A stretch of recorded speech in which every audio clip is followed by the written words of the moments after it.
கருங்கல் அருகே முதியவர் வீட்டில் பாம்பை விட்டு மிரட்டிய வாலிபர். கன்னியாகுமரி மாவட்டம் கருங்கல் பகுதியில் 70 வயது முதியவருக்கு சொந்தமான தோட்டம் ஒன்று உள்ளது. இந்த தோட்டத்தில் நின்ற பலாமரம் ஒன்று பட்டு போயுள்ளது. அதை விற்பதற்காக அவர் ஆட்களை தேடியுள்ளார். அப்போது ஒரு வாலிபர் 3500 தந்தால் மரத்தை முறித்து தருவதாக கூறியுள்ளார். இதற்கு முதியவர் சம்மதித்த பின்னர் மரம் முறிக்கப்பட்டது. பின்னர் அந்த வாலிபர் வாகன கூலி 850 ரூபாய் ஆகும் என கூறியுள்ளார். அதற்கு அந்த முதியவர் சம்மதிக்காததால் இருவருக்கும் இடையே வாக்குவாதம் ஏற்பட்டது. அதன் பின்னர் முதியவர் வாலிபருக்கு 500 ரூபாய் கொடுத்துள்ளார். இந்த நிலையில் 2 நாட்கள் கழித்து முதியவரின் வீட்டுக்கு வந்து பாக்கி பணம் கேட்ட வாலிபர் ஒரு பாட்டிலில் பாம்பை அடைத்து வைத்து அந்த பாம்பை முதியவரின் வீட்டிற்குள் விட்டுள்ளார்.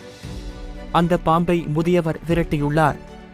பின்னர் மீண்டும் வாலிபர் பாம்பை பாட்டிலில் அடைத்து வைத்து மிரட்டியதுடன் முதியவரையும் தாக்கியுள்ளார். இதுகுறித்து முதியவர் கருங்கல் போலீசாருக்கு தகவல் தெரிவித்தார். போலீசார் வந்தபோது வாலிபர் பாம்பை பாட்டிலில் அடைத்து வைத்து வித்தை காட்டிக் கொண்டு இருந்தார். பின்னர் போலீசார் அவரை எச்சரித்து அனுப்பி வைத்தனர்.